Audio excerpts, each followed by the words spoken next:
as the famous song says.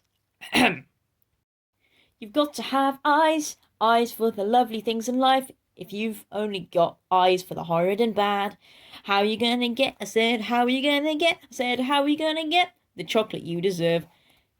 Now this is the chorus, you ready? Yeah, yeah, yeah. Yeah. Yeah, yeah, yeah, yeah, yeah, yeah, yeah, yeah, yeah, yeah, yes. Today, we will be reading Chapter 3 of You're a Bad Man, Mr. Gum by Andy Stanton. If you haven't watched my retelling of the previous chapters, simply click or tap on the eye icon in the top right of your screen to access the playlist of all the released chapters. Anyways, let's get straight into it. Chapter 3. Mr. Gum lays his plans like the horror he is. The next morning, Mr. Gum was in the butcher shop. The butcher was a scrawny old man called Billy William III, and no one knew what the third bit meant. I reckon he was in prison and when he was younger, and his number was 3, said Jonathan Ripples, the fattest man in town. Maybe it's because he's the third nastiest person in town, said the little girl called Peter. I'll tell you what I think, said Martin Laundrette, who ran the laundrette. When he was a young man, he was probably in prison and... Hey! Said Jonathan Ripples. Stop stealing my ideas! Shut up, said Martin Laundrette. Why don't you go on a diet? Of course, Billy William III had his own theory. It's 'cause I'm actually royalty, he would tell anyone foolish enough to listen. I'm the third in line for the throne of England after the other geezers. He always pronounced England in this way. Other words he said funny were hospital, fountain, and funny. Nobody believed Billy William III's story about being royalty, except for Billy William himself. And even he didn't believe it most of the time. But he enjoyed lying. It made him laugh. Not a nice laugh like you and I would do, but a sneaky old laugh on the inside where nobody else could see. Anyway, forget it. The important thing is that Mr. Gum had gone to old B.W. III's butcher shop, which was called Billy William III's Bright Royal Meats, to buy the biggest load of meat he could get his angry hands on. He had a plan. I've got a plan, he told Billy William. Next time that whopper of a dog comes a-playing on my lawn, he better watch out, that's all. My plan is the best. Are you going to be laying down all that meat and poisoning it, so when that barking fatty eats it, he'll fall down dead? Guessed Billy William. Maybe I am, said Mr. Gum, a little annoyed that the butcher had guessed his plan so quickly. He had been looking forward to explaining it in detail and impressing Billy William with his cleverness and bad heart. Talking of bad hearts, said the butcher, here's 3 pounds of it. It's been sitting out in the sun since last Tuesday. That ought to poison him, and no mistake, Mr. Gummy old flipper. Why did you leave it sitting out in the sun? Said Mr. Gum, taking the horrible sloppy bag from the disgusting butcher. I like watching the flies go mad over it, laughed Billy William. They're funny. You see, that was how he pronounced the word funny. The funniest sight in all of England. I laughed so hard I nearly had to go to the hospital.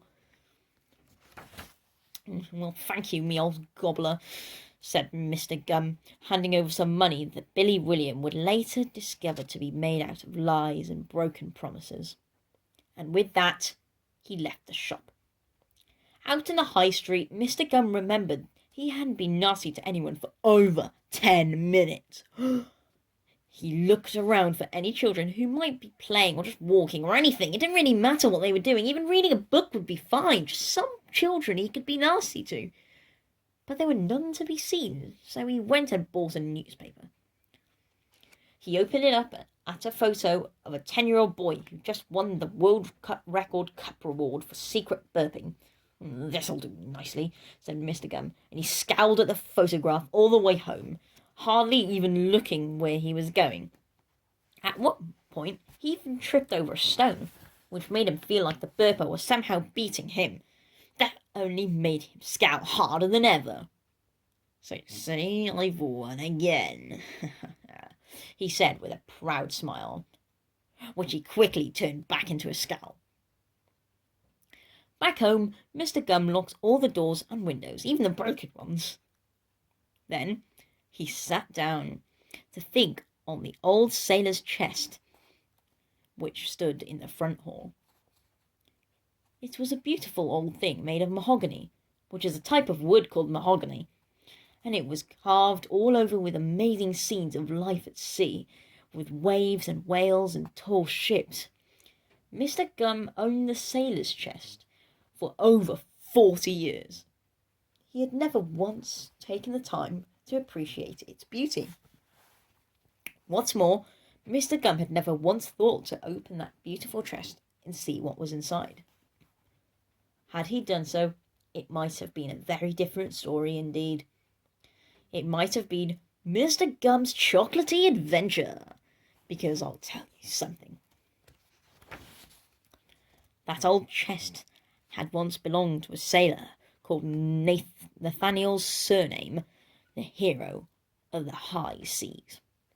One Tuesday, long ago, he had saved a Spanish village from being destroyed by a terrible pirate called Kevin.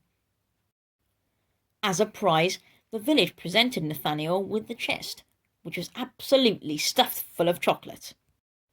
Not just any old chocolate, mind you, but special chocolate made by dolphins of the region. And it might just be legend, but some said it was magic chocolate with fantastic powers. And they always whispered when they said it, which is why it is written so small. How the chest ended up in Mr. Gum's house, nobody knows, but there it had stood for over 40 years, unloved and unopened. As a result, Mr. Gum had never discovered Nathaniel's sugary treasure, which just goes to prove that angry people always miss out on their rewards. They're so busy sniping and griping that they never see the good things around them. As the famous song says, "You've got to have eyes, eyes for the lovely things in life. If you've only got eyes for the horrid and bad, how you gonna get?" I said, "How are you gonna get?" I said, "How are you gonna get the chocolate you deserve?" Now this is the chorus, you ready? Yeah, yeah, yeah. Yeah, yeah, yeah, yeah, yeah, yeah, yeah, yeah, yeah, yeah, yeah, yes. And this is the next verse. "You got to have eyes, eyes for the amazing joy and stuff.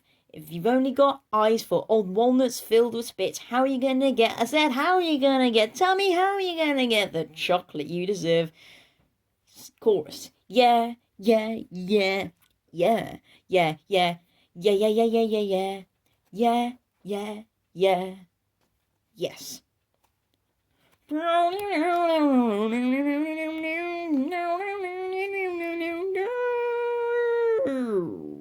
Repeat chorus with ostrich noises to fade. Now I can't do an ostrich noise, so I'm going to have to leave that bit out. So it was that Mr. Gum found himself sitting on a sailor's fortune of what may have been magic chocolate in terrible ignorance, hatching evil. How do I know these cow hearts are going to be rotten enough? He asked himself presently. I'd better try eating one myself. If it kills me, then I'll know it's rotten enough to use on that big woofer. He took out a cow heart and opened his mouth wide.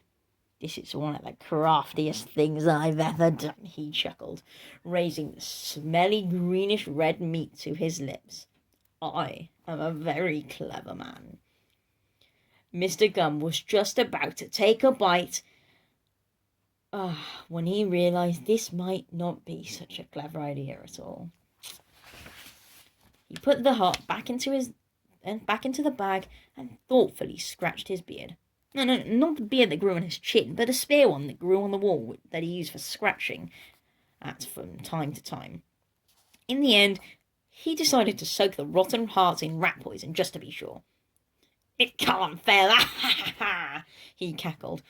"Old Dogger is in for a surprise he won't like at all." Ha, ha, ha. If you've managed to watch all the way up until here, please leave a like and turn that subscribe button grey. If you already have, click on one of these 2 boxes to watch another one of my videos. Anyways, I'll see you in the next video.